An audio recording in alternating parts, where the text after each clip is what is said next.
Okay, so let's see. Next one, 11. One may not purchase Sefer Torah, tefillin, or mezuzah from a non-Jew. So from non-Jew, we don't buy it. Why? At a price higher than the market, than their market value. I'm not sure why he wouldn't do it. Okay, so continue. This is forbidden in order that a non-Jew not become accustomed to steal and rob them in order to sell them in inflated prices and take the TD profit. So, okay, so that's what they do sometimes. I mean, I don't know, they go to the synagogue and stole stuff. So that's a famous one.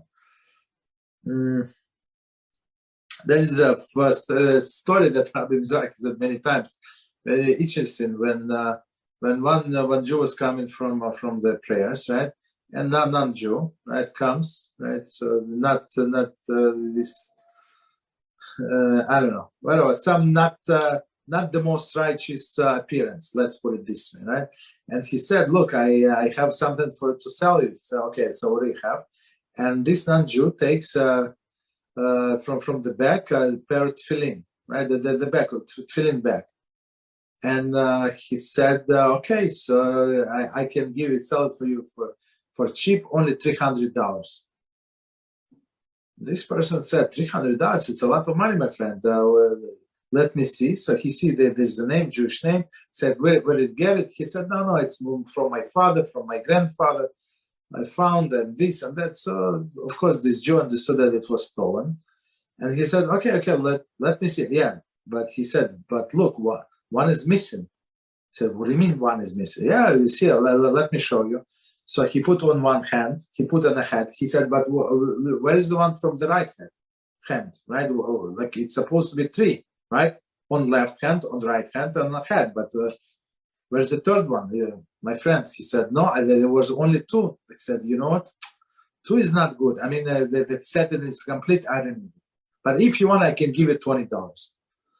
So this Niger, okay, give me $20. Okay, what can I do? Maybe I lost the third one and stuff like that. So he gave him $20, and the return was able to return to the rightful owner.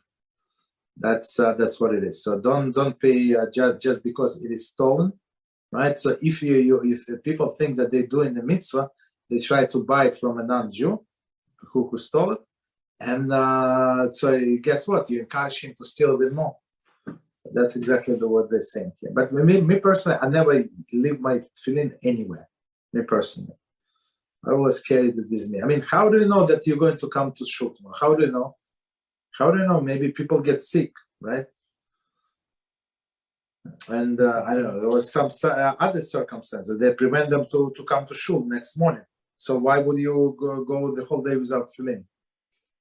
Right? So, okay, so continue. Actually, no, there is one. Yeah, go ahead.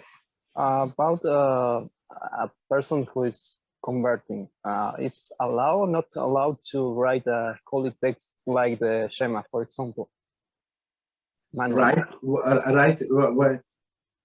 Yes, for example, if he does not have a printer and he wants to write the Shema, yes, there is no problem. But you must understand. So after you finish writing, or after you finish using it, you cannot throw it into the garbage or put it in the recycling. You have to do. You would have to put it in, as we said, in the gniza. So if you don't need it, you have to bury it in the ground. Because it's a verse from the Torah, it has the holiness, for sure. Right? Okay. So one more time, last line. Right? This is forbidden in order for that the non-Jews not become accustomed to steal or rob them in order to sell them in inflated prices and make a TD profit. Commentary. The Kitzur will explain there. Explain. There is in fact the obligation to purchase such a holy article from a non-Jew on one hand, to ensure that they are not accorded the appropriate respect. Ensure they are accorded the appropriate respect. Okay. This obligation, though, carries a risk.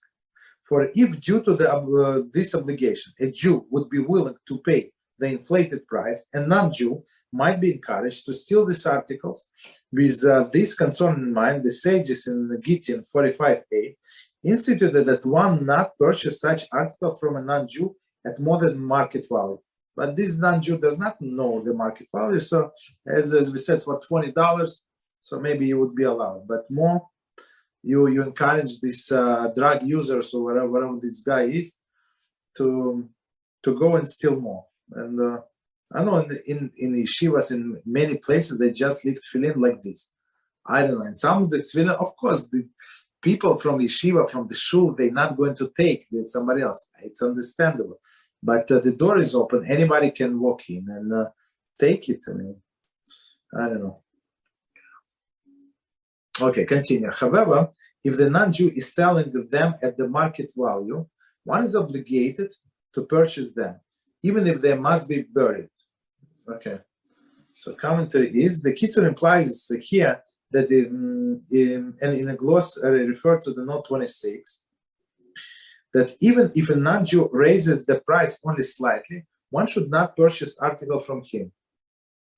Sikh above the Shulchan Aruch, Mishnah Brura, rules that if the price is only slightly above the market value, one should purchase the articles from him. But I'm not sure what they mean the market value. Some tefillin cost, I don't know, $2,000. That's the market value. So you're not going to pay that much. Okay, as we said, it's if you buy from them, so you encourage them to do even more damage. Okay. So one is obligated to purchase them, and even if they must be buried, meaning you check and you see that they're torn, right? The bias is torn and it's not kosher, so you would need to bury. So still you have to buy them, as the Kitzur says. Comment. Such is the case where the articles are worn out. Okay. Worn out. Okay. Although these items are no longer fit for use, since they must still be treated with respect and must be buried, one must purchase them from a non-Jew. Okay. Okay. So meaning that inside, as we know, inside of this tefillin are parchments, right? That must be buried. Continue. If the non-Jew is seeking high price, although one should not purchase the holy article at this price, one is required to engage him in conversation with persuasive words, for perhaps he will agree to sell them in their market value. Okay. If, however, he remains steadfast in his price, then one should leave them with him. So just let him go. One should not, however, ask the non-Jew to sell them at discounted price, lest he becomes angry and discards them in place where they might be destroyed. I'm not sure why he would destroy them, because somebody asked him discount. I'm not sure, but that's what it says. Okay.